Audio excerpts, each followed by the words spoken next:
ఆంధ్రీకరించడం ప్రారంభించిన తిక్కన సోమయాజి మొదలైన వారికి మార్గదర్శకుడై మహాభారతాన్ని ఇలా ఆంధ్రీకరించవచ్చు అన్న మార్గాన్ని తెలియచేస్తూ తరువాతి కాలంలో ఆంధ్రదేశంలో వచ్చినటువంటి అనేక రకములైనటువంటి రచనా ప్రక్రియలకు కావలసినటువంటి విధి విధానములకు కావలసిన సౌకర్యాన్ని మహాభారతంలో తాను ఆంధ్రీకరించినటువంటి భాగంలో చూపిస్తూ మీకు నేను అక్కడక్కడ దానికి సంబంధించిన విశేషాలను చూపిస్తాను. ఇప్పుడు నేను కేవలం నన్నయ్య గారి కవిత్వంలో ఆదికవి శబ్దం ఎలా అన్వయం అవుతోంది అని ఉదాహరణలు చూపించడం కన్నా ఆదిపర్వ ప్రసంగంలోనే నేను మీకు అక్కడక్కడ అటువంటి ఉదాహరణలు చూపించే ప్రయత్నం చేస్తాను. నేను ఈ మహాభారతంలో చంద్రవంశాన్ని వర్ణించబోతున్నాను. వ్యాస భగవానుడు అందించినటువంటి చంద్రవంశం అది. కాబట్టి నేను ఇప్పుడు చంద్ర సంబంధమైన కీర్తన కూడా చెయ్యాలి.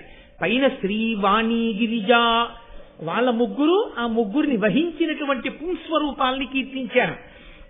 అందుకని రాజరాజ నరేంద్రుడిని అడ్డుపెట్టి రాజ శబ్దం చంద్రుణ్ణి చెప్తుంది. రాజా అంటే చంద్రుడు. అందుకని ఆ చంద్రుణ్ణి కీర్తించడానికి చంద్రవంశాన్ని కీర్తించడానికి నన్నయ్య గారు రాజకులైక భూషణుడు రాజమనోహరుడు అంజరాజ తేజోజయశాలి శౌర్యుడు విశుద్ధ యశ శరదిందు చంద్రికారాజిత సర్వలోకుడు అపరాజిత భూరి భుజా కృపాణ ధారా జలశాంత శాస్త్రవ పరాగుడు రాజమహేంద్రుడు రాజమహేంద్రుడు. ఆయన రాజమహేంద్ర పురాన్ని ఇప్పుడు మనం రాజమండ్రి అంటున్నాం. ఆ రాజరాజ నరేంద్రుడు ఆ చాళుక్య వంశానికి చెందినటువంటి వాడు. మనం ఇప్పుడు రాజమండ్రి అని పిలువబడేటటువంటి నగరాన్ని రాజధానిగా చేసుకుని పరిపాలన చేసినవాడు.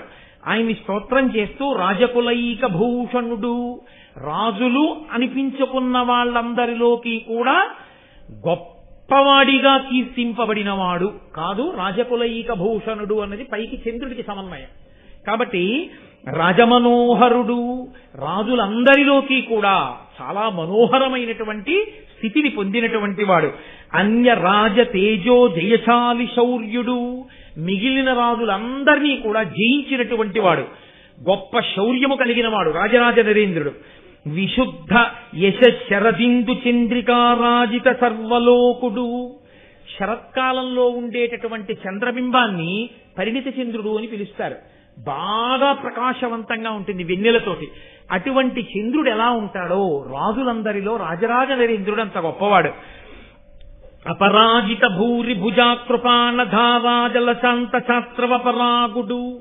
ఆ రాజరాజ నరేంద్రుడు పట్టుకున్నటువంటి ఆయన యొక్క ఖడ్గధారల చేత కారినటువంటి రక్తధారల చేత శత్రువుల యొక్క ఉద్రేకమనబడేటటువంటి ధూళి అణిగిపోయినటువంటి వాడు.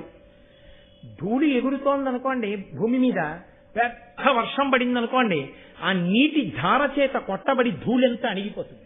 అలా శత్రువులైన రాజులు పైకి లేస్తుంటే రాజరాజ నరేంద్రుడి చేత కత్తి పట్టుకుని యుద్ధ భూమికెళ్లి ఆ కుత్తుకలు తెగటార్చి ఆ నేల రాలిపోయేటట్టుగా శత్రువులందరినీ దునుమాడితే ఆ కత్తి నుంచి కారినటువంటి ఆ ధారల చేత శత్రువులనేటటువంటి ధూళి అణిగిపోయేటట్టుగా చేయగలిగినటువంటి పరాక్రమశాలి అయిన రాజరాజ నరేంద్రుడు రాజమహేంద్రుడున్నతిన్.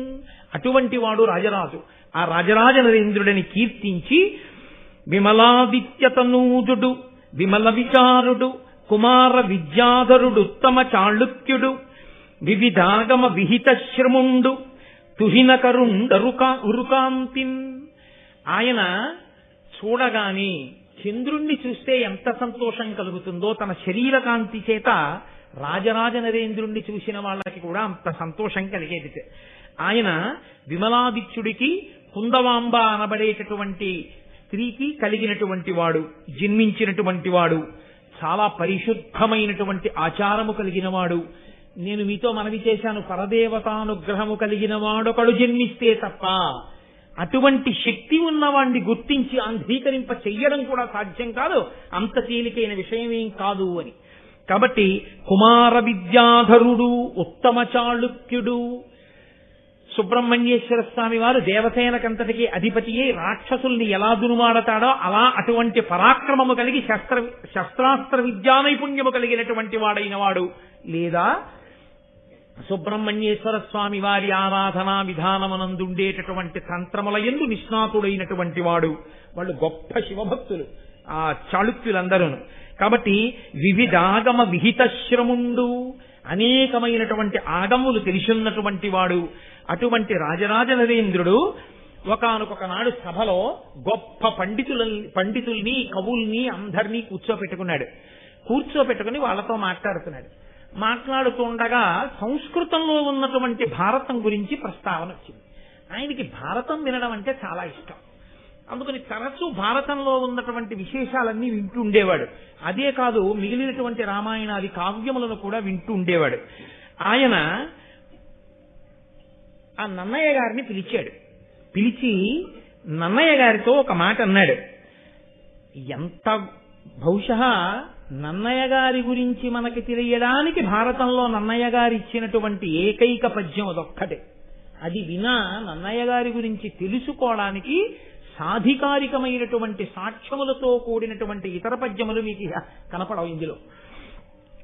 తన కుల బ్రాహ్మణు అనురక్తు అవిరళ జప హోమ తత్పరు విపుల శబ్ద శాసను సంహితాభ్యాసు బ్రహ్మాండాది నానా పురాణ విజ్ఞాన నిరతున్ పాత్రం ఆపస్తంభసూత్రు ముద్గల గోత్ర జాతు సద్వినుతావదాత చరితు లోకజ్ఞు ఉభయ భాషా కావ్య రచనాభిశోభితు సత్ప్రతిభాభియోగ్యు నిత్య సత్య వచను మత్యమరాధిపాచార్యు సుజను నన్నపార్యుచూచి పరమ ధర్మ విధుడు వర చాళుక్యాన్వయాభరణుడిట్టులనియ కరుణతోడా. నన్నయ్య గారిని సభలో ఒకసారి అలా చూశాడు ఆ పండితులు కవుల మధ్యలో. నన్నయ్య గారికి ఉండేటటువంటి లక్షణములు ఎటువంటివో చెప్తున్నారు. ఆయన కులబ్రాహ్మణుడు అన్న మాట పరంపరాగతంగా కేవలం తన దగ్గర పౌరోహిత్యం చేస్తూనో లేకపోతే తన దగ్గర ఉండేటటువంటి బ్రాహ్మణుల యొక్క పరంపరకి చెందినవాడు మాత్రమే అనో అర్థం ఇచ్చేటటువంటిది కాదు. ప్రభువు ప్రకటించినటువంటి శాసనములను సంస్కృత భాషలో రచన చేసి అందించగలిగినటువంటి దిట్ట అయినటువంటి వాణ్ణి కూడా కులబ్రాహ్మణుడనే పిలుస్తారు. కాబట్టి అటువంటి శక్తి కలిగిన కులబ్రాహ్మణుడు నిరంతరము జపం చేస్తుంటాడు, హోమం చేస్తుంటాడు. హోమము చేత దేవతల్ని ప్రీతి కల్పిస్తుంటాడు. మంత్రములను జపం చేసి ఆ మంత్రాధిష్టాన దేవతల యొక్క అనుగ్రహాన్ని పొందుతూ ఉంటాడు.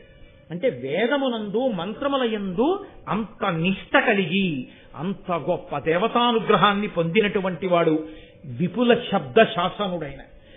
ఏ శబ్దానికి ఏ అర్థం ఉంటుందో దానికి ఎన్ని అర్థాలుంటాయో, ఎక్కడ ఏ శబ్దాన్ని ఎలా ప్రయోగించవచ్చో, ప్రయోగించి ఆ ఫలితాన్ని సాధించుకోవచ్చో, అందరికీ అర్థమయ్యేటట్టు చెప్పచ్చో, భాష మీద శబ్దం మీద ప్రభుత్వం ఉన్నటువంటి వాడు.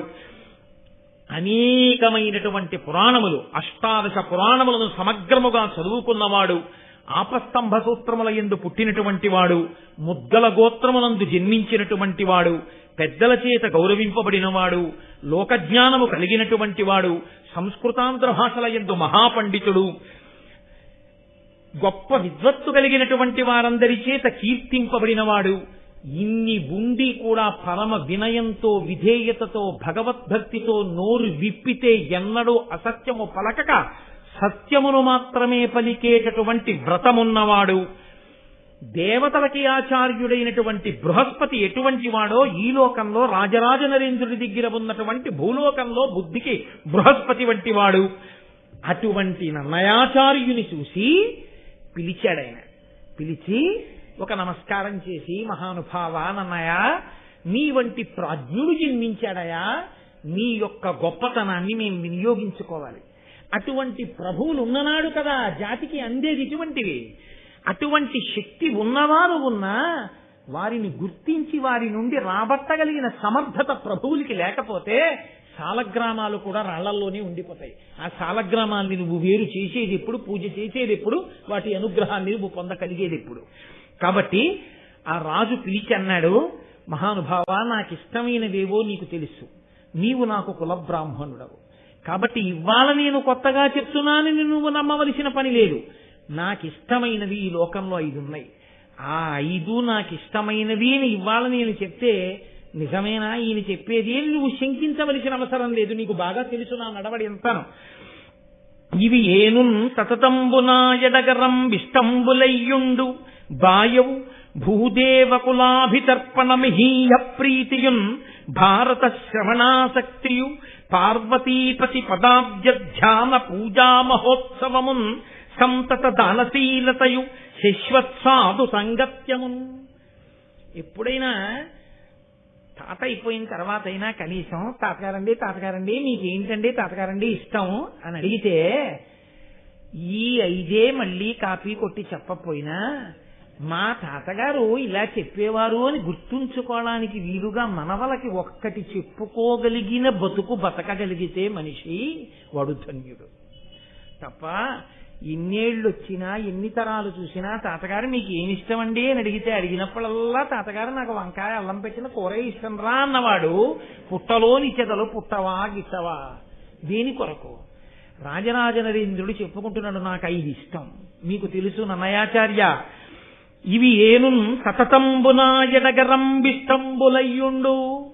ఒకప్పుడు ఇష్టంగా ఉండి ఒకప్పుడు ఇష్టం పోవడం కాదు, సతతంబు నాకెప్పుడు ఇష్టం. 5 చెయ్యాలని నా మనసు ఉవ్విళ్ళూరుతూ ఉంటుంది. ఏమిటో తెలుసా? బాయవు అవి పోవు. చేశాంగా ఎన్నాళ్ళు చేస్తాం అంటే వద్దులే నిజమే చేశాం కదా అని నా మనసు తృప్తి పడదు. ఈ 5 మళ్ళీ మళ్ళీ మళ్ళీ మళ్ళీ చెయ్యాలనిపిస్తుంది. మళ్ళీ మళ్ళీ చెయ్యాలని అనిపించేవి చాలా ఉంటాయి. విశ్వనాథ సత్యనారాయణ గారు చెప్పారు, చేసిన సంసారమే చేస్తున్నావు కానీ రాసిన రామాయణం రాయడానికి నీకేమిటి ఇబ్బంది అన్నారే. కాబట్టి నాకు 5 ఇష్టం, అవి వదలవయా నా మనస్సుని మళ్ళీ మళ్ళీ చేయమంటాయి. ఏమిటో తెలుసా? భూదేవ కులాభితర్పణ మహీయ ప్రీతియున్. భూదేవం ఈ భూమి యందు దేవతల వంటి బ్రాహ్మణులు ఆ వేదం చదువుకుని పరమభక్తితో జీవనం చేసేటటువంటి బ్రాహ్మణులు కనపడ్డప్పుడు వాళ్ళని సేవించాలని వాళ్ళకి నమస్కరించాలని నా మనసు వెంపర్లాడుతుంటుందయ్యా. భారత శ్రవణాసక్తియు, భారతం ఎన్ని మాటలు విన్నా ఇంకా వినాలి ఇంకా వినాలి ఇంకా వినాలనిపిస్తూనే ఉంటుంది. నిజమో అబద్ధమో నన్నయ్య గారికి తెలీదు. నన్నయ్య గారు రోజు వింటల్లా రాజరాజ నరేంద్రుడు చెప్తున్నది యథార్థమే, అందుకు కదూ ఆంధ్రీకరించారు. అంటే నన్నయ్య గారి లాంటి శక్తి ఉన్నవాడు ఉన్నా ఆయనకి ఆంధ్రీకరించాలన్న కోరిక పుట్టాలంటే అటువంటి రాజు కూడా పుట్టద్దు. అందుకని నేను రాజరాజ నరేంద్రుడిని తక్కువ చెయ్యొద్దంటున్నాను. కాబట్టి భూదేవ కులాభితర్పణ మహీయ ప్రీతియున్ భారత శ్రవణాసక్తియు పార్వతీపతి పాదాబ్జధ్యాన పూజా మహోత్సవము. ఎంత గొప్పగా చెప్పుకున్నారండి. పార్వతీపతి ఒక్క శివ పూజ అనలేదైనా, శివ పూజగా కాదు. ఇది కదా నన్నయ్య గారి పద్యం ఆచారం. ఇద్దరిని కలిపి పూజ చేస్తాం మనం. పార్వతీ పరమేశ్వరుడు లక్ష్మీనారాయణుడు అలా అంటాం గాని వాణి హిరణ్యగర్భాభ్యాం నమః శిశి పురంధరాభ్యాం నమః అంటాం గాని ఎవరో ఒకరిని పిలిచి ఒక రోజు వేయడం మన సంప్రదాయంలో లేదు. అందుకే పిలుపుకి కూడా అంత మర్యాదగానే పిలుస్తాం. మనం పిలిస్తే వేసినా అంత మర్యాదగానే వేస్తాం. శ్రీమతి మరియు శ్రీ అని మన జాతి సంస్కారం అటువంటిది, దానికి ఉన్న వైభవం అటువంటిది. కాబట్టి ఆ పార్వతీపతి ఉన్నాడే, ఆ పార్వతీ పరమేశ్వరుల యొక్క పాదముల వంక చూస్తూ ఆ పాదముల సేవ చూస్తూ గంధం అలదాలన్నా పూజ చెయ్యాలన్నా లలితా సహస్రంతో 1000 పువ్వులు వేసేసి, శివసహస్రంతో 1000 పూజలు వేసేసి 1000 పువ్వులు వేసేసి గంధం అలది కుంకుమార్చన చేసేసి ధూపం వేసేసి ఎన్ని చేసినా అయ్యో ధూపం దగ్గరికి వచ్చేసానా మళ్ళీ ఎప్పుడు చేస్తాను పార్వతీపతి పూజ, మళ్ళీ సాయంకాలం కూర్చొని చెయ్యాలి అనిపిస్తుందా ఆనమయ. ఏమిటో నాకు ఆ పార్వతీపతి పూజ అంటే అంత ఇష్టం. అంటే ఆయన విష్ణుద్వేషికాడు, ఆయనకి శివుని యందు అనురక్తి, కానీ రాజరాజ నరేంద్రుడు విష్ణుద్వేషికాడు. అది భక్తి అన్న మాటకి పరిపూర్ణమైనటువంటి నిర్వచనం. కాబట్టి నాకు ఆ పార్వతీపతి పాదములను ఎప్పుడు పూజ చేస్తానా అని ఉంటుందయ్యా. సంతత దానశీలతయు, ఎప్పుడూ దానం చెయ్యాలి. ఉండడం ఒకెత్తు, దానం చెయ్యాలన్న కోరిక ఉండడం ఒకెత్తు. సాధారణంగా ఉండడము అన్న మాటకి లక్ష్మి విషయంలో ఉండేటటువంటి ప్రారంభం ఏమిటో తెలుసా అండి? దాచుకుందామనే ఉంటుంది తప్ప ఇద్దాము అని అనిపించదు. అసలు శాస్త్రంలో పెద్ద రహస్యం ఏమిటో తెలుసా అండి? దేనికి దాచుకుంటాడని అడగండి. నాకే ఉండాలని దాచుకుంటాడు. అసలు పిచ్చివాడై ఎలా దాచుకుంటాడు, కానీ నాకే ఉండాలని దాచుకున్నది నీకు రాదు, నీ బిడ్డలకు వెళ్ళిపోతుంది, గుట్టుకుని ఊపిరి అయిపోతే. నీకే ఉండాలనుకుంటే నువ్వు దానం చేస్తే నీ ఖాతాలో పడుతుంది. అంటే అంతా ఇచ్చేయమని చెప్పరు, కనీసం కొంతైనా దానం చేయకపోతే ఎవడి శక్తికి తోచింది వాడు చేయకపోతే ఎలా? ఉత్తర జన్మలలో నువ్వు దాచింది నీతో రాదు, నాది నాది అనుకుంటాడు. నాది నాది అనుకున్నదంతా బిడ్డలకు వెళ్ళిపోతుంది, లేదా ఎవరికి వెళ్ళిపోతుందో కూడా చెప్పలేడు. కానీ నువ్వు ఇచ్చుకున్నదేదో అది మాత్రం నీదిగా వస్తుంది. అసలు నీది చేసుకోవడం అన్న మాటకు అర్థం ఏంటంటే నువ్వు బతికుండగా దానం చేసుకోవడం. నువ్వు బతికుండగా దానం చేయడం మానేసి 10 కోట్లు కొడుక్కిచ్చి వాడు ఏదో చేస్తాడనుకుంటే వాడు 11 రూపాయలు గోదానం చేస్తాడు. వాడు గోదానం ఎందుకు చేస్తాడు? తండ్రికి ఏ బుద్ధో కొడుకు అదే బుద్ధి, వాడు చేస్తాడు ఏంటి? బతికుండగా నువ్వు చేయింది చచ్చిపోయా కొడుకు చేస్తాడా?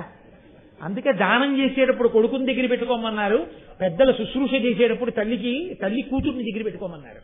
పెద్దల శుశ్రూష ఇలా చెయ్యాలన్న మాటని తల్లి దగ్గర కూతురు నేర్చుకుంటుంది. తండ్రి దానం చూసి ఓహో నాన్నగారులా ఇలా బతకాలన్నమాటని కొడుకు నేర్చుకుంటాడు. కొడుకు నేర్చుకోవడానికి యోగ్యమైన బతుకు లేని తండ్రి, కూతురు నేర్చుకోవడానికి యోగ్యమైన నడవడి లేని తల్లి, నాకెందుకు వచ్చిన గొడవ? కాబట్టి రాజరాజ నరేంద్రుడు అంటాడు, నాకు భారత కథాశ్రవణాభిరతిన్ మదీయ చిత్తము అనిశంబు, నాకు చాలా ఇష్టమైనవయా సంతత దానశీలతయు, ఎప్పుడూ దానం చెయ్యాలని నా మనసు కోరుకుంటూ ఉంటుంది. శశ్వత్సాధు సంగత్యము, సాధు పురుషులైన వాళ్ళు ఉంటారే, పరమభక్తులైన వాళ్ళు, వాళ్ళతో స్నేహం కోరుకుంటూ ఉంటానయ్యా.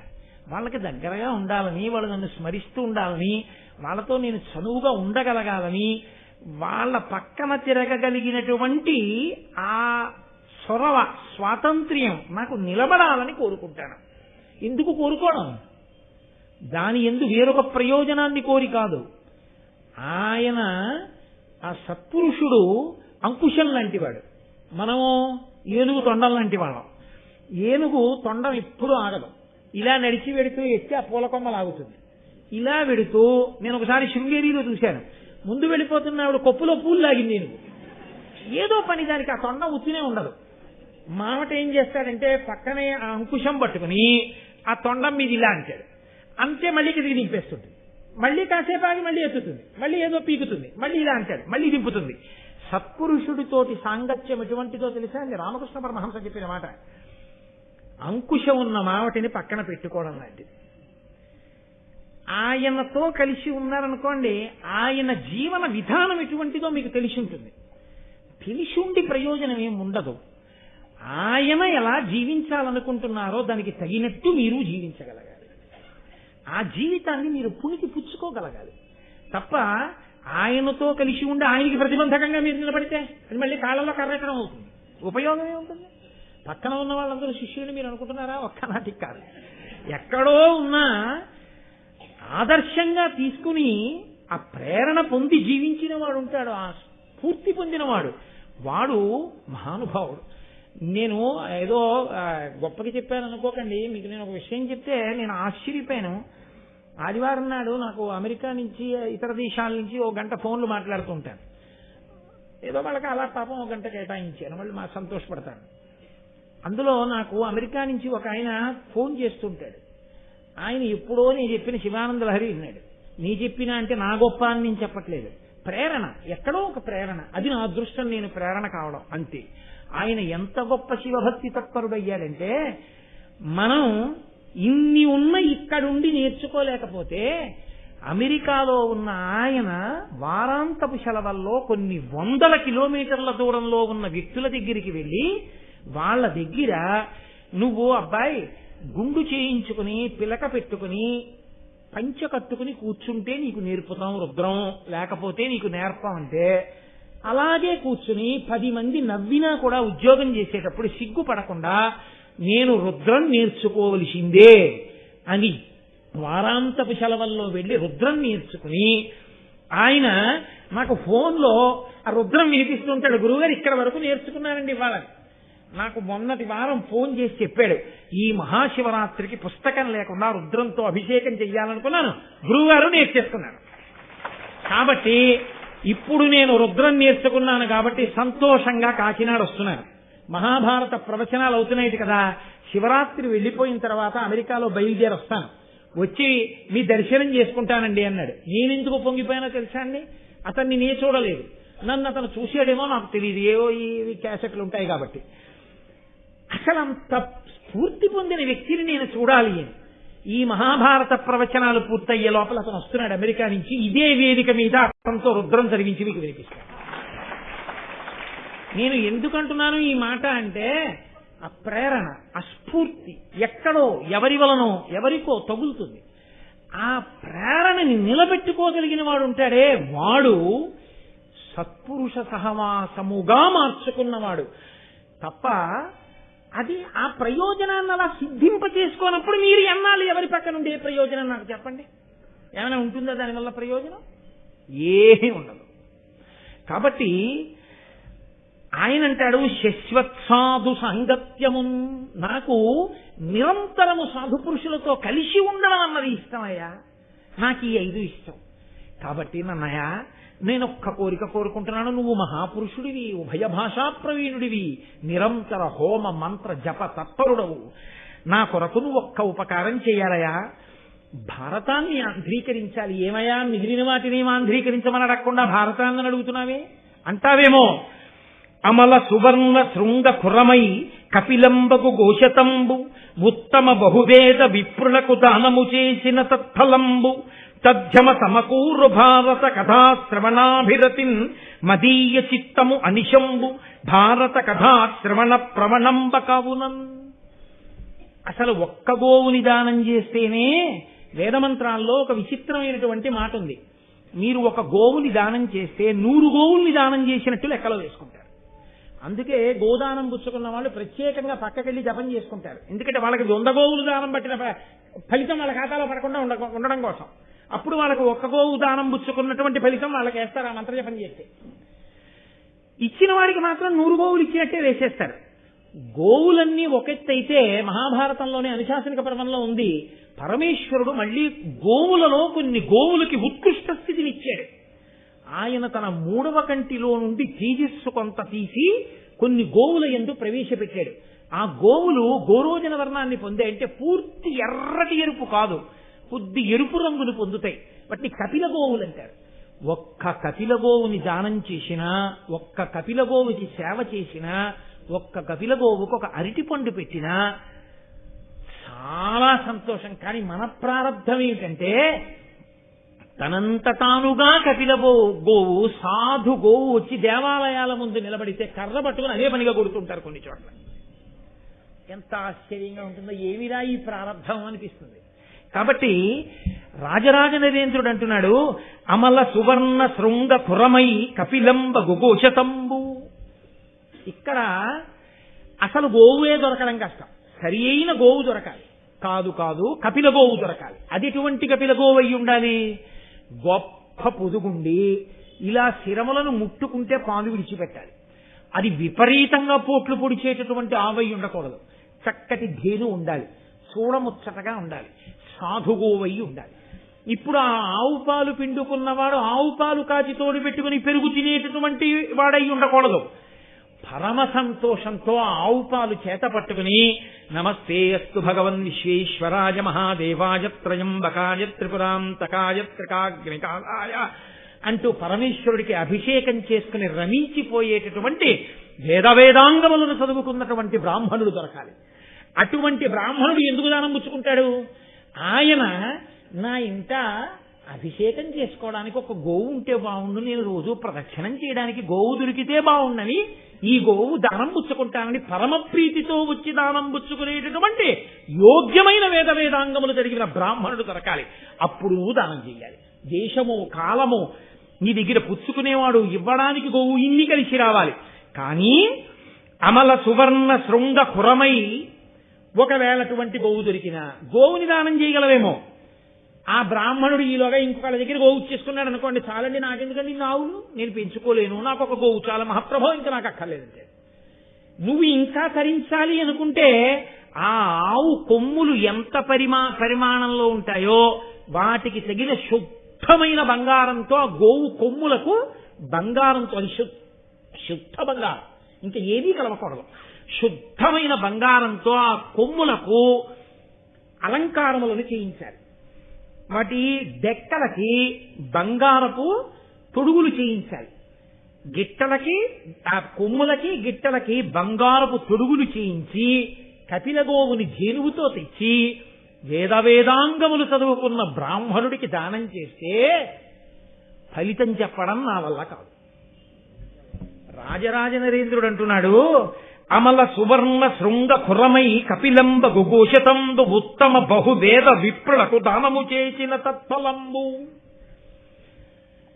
1000 మంది వేదాంగములు చదువుకున్నటువంటి అనుష్ఠాన తత్పరులైన బ్రాహ్మణులను తీసుకొచ్చి నించోపెట్టి వాళ్ళందరినీ కూడా సత్కరించి కూర్చుండబెట్టి అర్ఘ్యపాద్యాదులిచ్చి బంగారు తొడుగులతో కూడినటువంటి ఈ 100 కపిలగోవుల్ని తీసుకొచ్చి ఈ కపిలగోవులన్నింటినీ కూడా ఈ బ్రాహ్మణులకు దానము చేసినటువంటి వాడు 100 కపిలగోవులు బంగారు తొడుగులతో ఇచ్చిన వాడికి ఎంత ఫలితమో మహాభారతాన్ని విన్నవాడికి అంత ఫలితం. కాబట్టి ఎంత తేలికయా ఇది? మహాభారతం పోని వినడమేనా కష్టమైందా? వింటుంటే అబ్బా అబ్బా అబ్బా అబ్బా అని జుర్రుకు తాగవలసినటువంటి విషయం. ముంజికాయ తినేవాడు అంత తేలిగ్గా ఏం తిండవు, చాలా కష్టపడవలసి ఉంటుంది. బొటనవేలు ఆ కన్నంలో పట్టాలి. నాలా బాగా బొద్దుగా ఉన్న బొటనవేలు అనుకోండి, ఆ కన్నంలో పట్టదు. ఆ పట్టని బొటనవేలు అందులో పెట్టి ఊడకుండా బయటికి ఉండిపోయి అక్కడి నుంచి లాగండి అంటే అదో అప్రదిష్ట. జాగ్రత్తగా అందులో వేలు పెట్టాలి, ఆ వేలు పెట్టి పైకి తీయాలి, బుళుక్కుని కింద పడిపోకుండా ఉండాలి, నోరు పెట్టాలి, ఆ నీళ్లు తాగాలి, దాన్ని జాగ్రత్తగా ఉత్తరించి ఆ మెత్తటి అందులో ఉన్నటువంటి ఆ గుజ్జుని ఆస్వాదించాలి, అది జీర్ణం అవ్వాలి. ఇన్ని గొడవలు. ఇంత కష్టపడి ముంజికాయ తినడం చాలా బాధతో కూడుకున్నటువంటి విషయం అయి ఉండొచ్చు. కానీ ఎక్కడో దొరికినటువంటి మంచి సువాసనతో కూడినటువంటి పరక కొత్తపల్లి కొబ్బరి మామిడి పళ్ళు వృద్ధుడైపోయిన వాడి చర్మం ఎలా ముడతలు పడిపోతుందో అలా ముడతలు పడిపోయి ముట్టుకుంటే చిరిగిపోయే చర్మంతో తీయటి రసంతో కూడుకున్నది 13 పళ్ళు తెచ్చి గడ్డిలో పెడుతుంటే పొరపాటున ఒక పండు జారి తేనె జాడీలో పడిపోయింది అనుకోండి.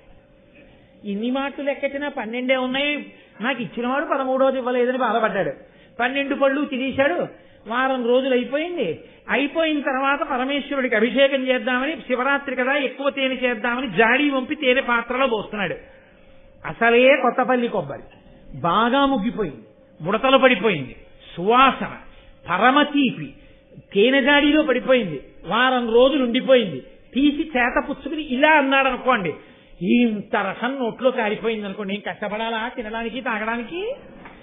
కొత్తపల్లి కొబ్బరి మామిడి పండు జాడీలో తేనె సహితాలో వారం రోజులు మగ్గినది తీసి తాగడం ఎంత తేలికో మహాభారత శ్రవణం చేయడం అంత తేలిక. కూర్చొని ఏమంత కష్టం నీకు? ఇంతకన్నా తేలిగ్గా తరించే మార్గం ఉందా? అంత ఫలితం ఇస్తారయా?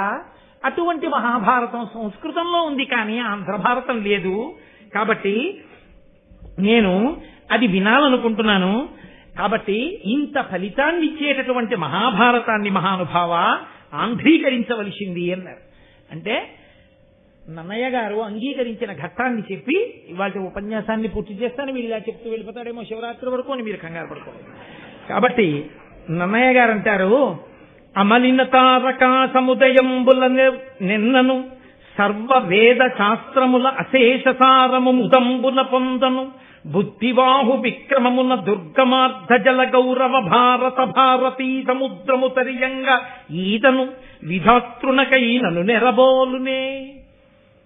రాజరాజ నరేంద్ర నువ్వు అడిగావు, భారతాన్ని ఆంధ్రీకరించండి నన్నయ్య గారు అని అడిగావు. అలాగేనండి, తప్పకుండా చేస్తాను. నేను కాకపోతే ఎవరు చేస్తాడు? ఇన్నాళ్ళకి నేను పుట్టాను కాబట్టి చేస్తాను అంటే నన్నయ్య గారు ఎందుకు అవుతారు? అలా అంటే నన్నయ్య గారి నోటి వెంట ఆ పలుకులు ఎందుకు వస్తాయి? ఆయన వినయం అటువంటిది. ఇంత సమర్థుడయ్యుండి, ఆదికవి అయ్యుండి ఆయన అంటున్నారు, అమలన తారకా సముదయంబుల నిన్నను ఆకాశంలో ఉండేటటువంటి నక్షత్రాలన్నింటినీ తప్పు లేకుండా లెక్కెట్టు. నీకోటి లెక్క తెలిసేమిటి, నేను ఇన్ని చెప్తే అన్నీ అనుకుంటానంటావేమో. నిన్ను అడిగినవాడు ఈశ్వరుడు, ఆయన ఈ నక్షత్ర మండలాన్ని సృజించినవాడు. నువ్వు తప్పు చెప్తే ఆయన చెప్పలేడు. ప్రతిరోజు రాత్రి నువ్వు నక్షత్రాన్ని లెక్క పెట్టడం మొదలుపెట్టినా, బతికున్నన్నాళ్ళు లెక్క పెట్టిన నక్షత్రాన్ని ఖచ్చితంగా లెక్కపెట్టి చెప్పగలవా? చెప్పలేవు. అలా సర్వ వేద శాస్త్రముల అశేష సారము ముదంబున పొందను.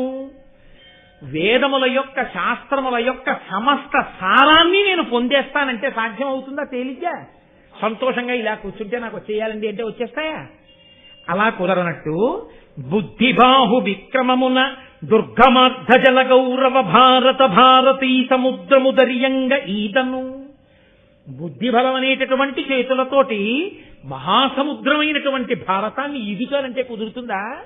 నీ చేతులకు బలం ఉంటే ఏట్లో ఈదు, నీ చేతులకు బలం ఉంటే చెరువులో ఈదు. అంతేగాని నా చేతులకు బలం ఉందండి, పక్క ఊళ్ళో చెరువులో ఈదాను, అందుకని ఈ చేతులతోటే సముద్రానికి యువతల ఒడ్డు నుంచి అవతల ఒడ్డుకి ఈదుతానండి అంటే ఈదుతావా? కొంత దూరం వెళ్ళేటప్పటికి రెక్కలు అలిసిపోతాయి, ఏవో జలచరములు తినేస్తాయి. కాబట్టి బాహుబలం సముద్రాన్ని ఈదడానికి సరిపోదు. నాకు ఏదో కవనశక్తి ఉండొచ్చు, నాకు ఏదో భాష మీద ప్రభుత్వం ఉండొచ్చు, అయితే మాత్రం మహాభారతం అనేటటువంటి సముద్రాన్ని నేను ఈదగలనా రాజరాజ నరేంద్ర? మది కాబట్టి విధాతృణకైనను నెరబోలునే. నా వల్ల కాదు అని నేను ఊరుకుంటున్నాను అనుకుంటున్నావేమో. చతుర్ముఖ బ్రహ్మకైతే మాత్రం సాధ్యమయ్యా? అంత గొప్పదయా మహాభారతం? చతుర్ముఖ బ్రహ్మగారే చెప్పగలడా అన్నారంటే అటువంటి మహాభారత నిర్మాణం చేసిన వేదవ్యాసుడు ఎంత గొప్పవాడై ఉండాలి. కాబట్టి ఆయన అన్నాడు, అయినా నేను ఆంధ్రీకరిస్తాను. ఎందుకు ఆంధ్రీకరిస్తానో తెలుసా? ఒక్క కారణానికి ప్రయత్నం మొదలు పెడతాను. నాకేమీ రాదని ఇలా తల వంచుతాను. ఇలా నేను ఎవరి ముందు తల వంచాలో వారి ముందు ఇలా తల వంచితే వారు నన్ను అనుగ్రహించి నన్ను వారి చేతి పనిముట్టుగా స్వీకరించారా, జరిగిపోతుందంటే కథంతా. నేను చేస్తున్నానంటే కదూ నాకు సమర్థత. ఎవరు నన్ను వస్తువుగా స్వీకరించాలో వారు స్వీకరించిన తర్వాత ఎందుకు నడవదు? కాబట్టి ఇదిగో నేను ఇప్పుడే నమస్కారం చేస్తున్నాను. హరి హరాజ గజాననర్క షడాస్య మాతృ సరస్వతీగిరి సుతాదిక దేవతాతతికిన్ నమస్కృతి చేసి దుర్భర తపో విభమాధికున్ గురున్ పద్య విద్యకు ఆజ్యున్ అంబురుహగర్భ నిభున్ ప్రచేతసు పుత్రు భక్తి తలంచుచున్. నేను అదిగో ఆ శ్రీ మహావిష్ణువుకి, హర పరమశివుడికి, అజ బ్రహ్మగారికి, గజానన విఘ్నేశ్వరుడికి, అర్క సూర్యుడికి, షడాస్య ఆరుముఖములు ఉన్నటువంటి సుబ్రహ్మణ్యేశ్వర స్వామి వారికి, మాతృ లక్ష్మీదేవికి, సరస్వతీదేవికి, గిరిసుతాది ఆ పార్వతీదేవికి, దేవతలందరికీ తల ఉంచి నమస్కరిస్తున్నాను. వీళ్ళందరికీ నమస్కరించి పద్య విద్యకు ఆది అయినటువంటి వీరొక మహాపురుషుడికి నమస్కరిస్తున్నాను. ఎవరో తెలుసా? ఆయన ప్రచేతసుని కుమారుడై రామాయణ కావ్యాన్ని లోకానికి అందించిన వాల్మీకి మహర్షి యొక్క పాదార విందములకు నమస్కరించి సూర్యవంశాన్ని వర్ణించి రామాయణ కావ్యాన్ని అందించి లోకానికి ధర్మ ప్రబోధం చేసిన వాల్మీకి మహర్షికి నమస్కరిస్తున్నాను. పద్య విద్య అన్నారు. మనకి ఛందస్సు అద్భుతం. ఇది ఏ ఇతర భాషకి లేదు. ఇది ఒక్క మన భాషలకే, సంస్కృతానికి, తెలుగు ఇటువంటి భాషలకే ఈ మర్యాద ఉన్నది. ఛందస్సు వల్ల ఉండేటటువంటి లక్షణం ఏమిటో తెలుసా అండి? పద్యంగా వస్తేను మీరు ధారణ చెయ్యవచ్చు. మీరు వాక్యముల కింద రాసేశారనుకోండి, ఎన్ని వాక్యములు వ్రాసినా మీరు ధారణ చెయ్యలేరు. ఛందస్సులో పద్యంగా రచన చేశారనుకోండి, మీరు ధారణ చేసేయచ్చు. 4 మాటలు పద్యం వింటే మీకు వచ్చేస్తుంది పద్యం. 10 మాటలు మీరు వాక్యాలు విన్న వాక్యాన్ని యథాతథంగా మీరు పట్టుకోలేరు.